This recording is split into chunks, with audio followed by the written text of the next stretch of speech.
तो हम बात कर रहे हैं देवनारायण जी और देवनारायण जी के पिता से संबंधित एक कहानी का। छोटी सी कहानी है, देख लेते हैं। देखिए, ये जगह है वर्तमान में, आज मान लो ये जगह है, इसका नाम है बिनाय। और इससे लगभग 80 किलोमीटर दूर एक वर्तमान में भीलवाड़ा में एक जगह है जिसका नाम है, क्या नाम है, आसिंद। ठीक है। और यहाँ से जो आज का जो वर्तमान का राजस्थान अजमेर और भीलवाड़ा का बॉर्डर है वो लगभग मान के चलो यहाँ से होकर निकलता है।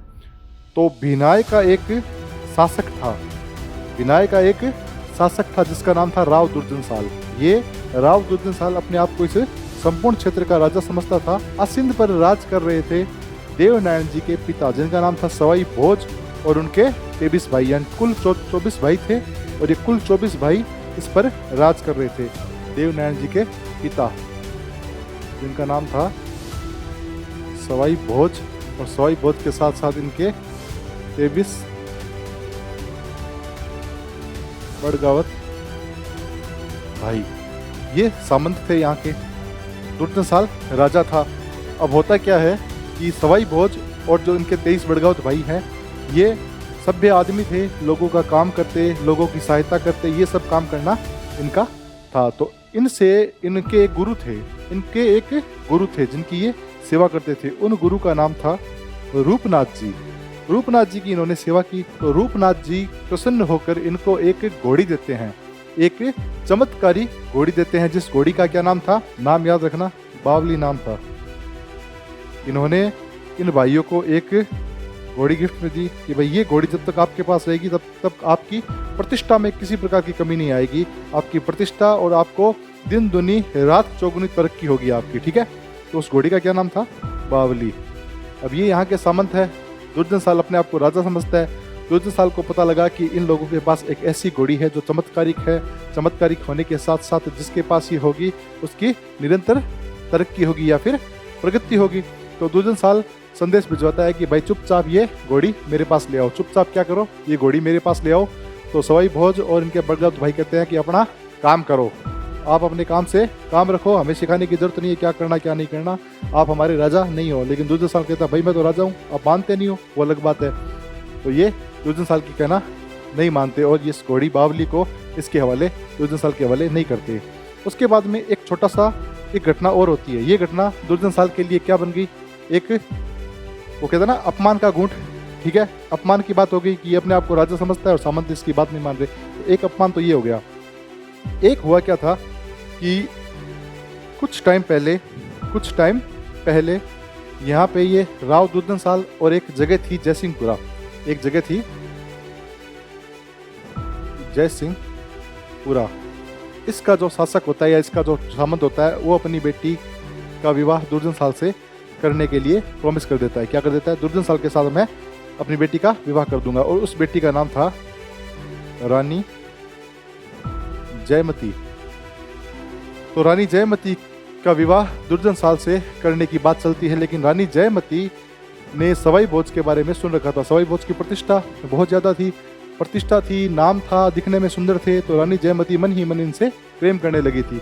और जैसे ही पता लगा कि दुर्जनशाल के साथ मेरी शादी होने वाली है, तो ये सवाई भोज के पास संदेश भिजवाते हैं कि मेरी या तो मेरे से शादी कर लो, नहीं तो फिर मैं इसके साथ तो शादी करूंगी नहीं, कुछ गलत कदम उठा लूंगी। तो सवाई भोज अपने भाइयों के साथ इसकी शादी में जाते हैं।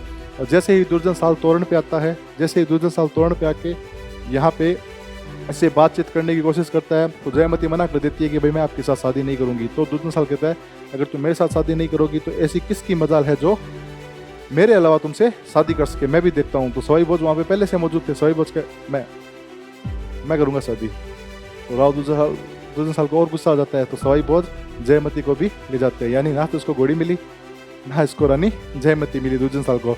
दुर्जनशाल बहुत गुस्से में था। तो एक नदी है यहाँ पे, इसी बॉर्डर पे एक नदी बहती है। एक क्या बहती है, नदी। और इस नदी का नाम है खारी नदी। आप देखोगे तो आप देखोगे यहाँ पे एक नदी बिनाय और असिंध के बीच बहती है और वो नदी है खारी नदी। क्या नाम है इसका, खारी नदी।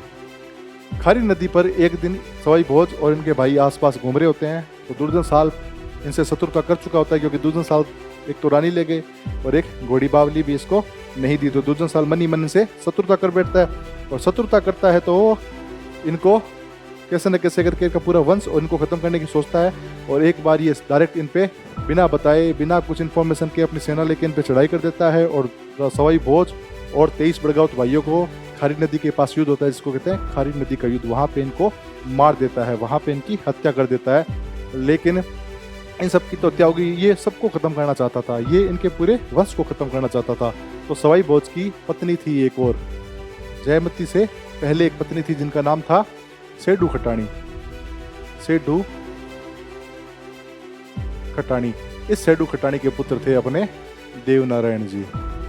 जो लोक देवता हैं ये देवनारायण जी इसी सेडू खटाणी के पुत्र थे।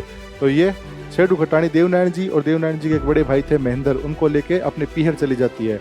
और इनका पीहर कहाँ था? वर्तमान मध्य प्रदेश में एक जगह है मालवा, मालवा में एक स्थान है देवास। तो ये कहाँ चली जाती है?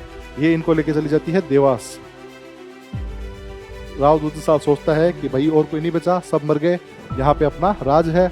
जयमती भी मर जाती है और बावली अपने स्वामी के वियोग में प्राण त्याग देती है। बावली इसके हाथ नहीं आती। बावली कहती है भाई, बावली कहती तो क्या, बावली ऐसी सोचती है, स्वामी भक्ति में एक पशु अपने स्वामी के लिए प्राण त्याग देता है वहीं पे इसी नदी के पास में। तो नाग तो इसके हाथ में बावली आई और ना ही कोई और आया, ना ही रानी जयमती आई। इधर सेडू खटाणी देवनारायण जी को कहाँ ले गई? देवनारायण जी का बचपन का नाम उदय सिंह था, तो उदय सिंह को कहाँ ले जाती है? अपने पीहर में, वहाँ पे इनको बड़ा करती है और इनको विद्या, शास्त्र और शस्त्र दोनों की देती है। शास्त्र की विद्या देती है, पढ़ाती है, लिखाती है, अध्यात्म ले जाती है और साथ साथ शस्त्र की विद्या देती है। और देवनारायण जी जब बड़े हो गए, देवनारायण जी क्या जब बड़े हो गए, तब उनकी माँ उनको बताती है कि देखो बेटा, तुम्हारे पापा के साथ और चाचा के साथ ये घटना हुई थी, अब तुम्हें उनसे बदला लेना है। तो देवनारायण जी तैयार है। देवनारायण जी की शस्त्र विद्या भी है, शास्त्र भी है, लेकिन सेना की कमी है। तो देवनारायण जी क्या करते हैं? धार है, एमपी में एक जगह है धार, उस धार के एक राजा थे, उन राजा का नाम था जय सिंह। उन जय सिंह की एक पुत्री थी जिसका नाम था people they. People they, in people they से शादी कर लेते हैं। पीपल दे से शादी कर ली किसने? देवनारायण जी ने। तो अब जय सिंह क्या हो गया? ससुर। तो जय सिंह कहते ससुर जी थोड़ी सहायता चाहिएगी, एक बदला लेना है। तो ससुर जी कहते ठीक है भाई, तुम तो हमारे पावना हो और जो कहोगे वो सराखो पर। तो जय सिंह जी की सेना प्लस अपने भाइयों को लेकर देवनारायण जी इस पे हमला कर देते हैं दुर्जन साल पे।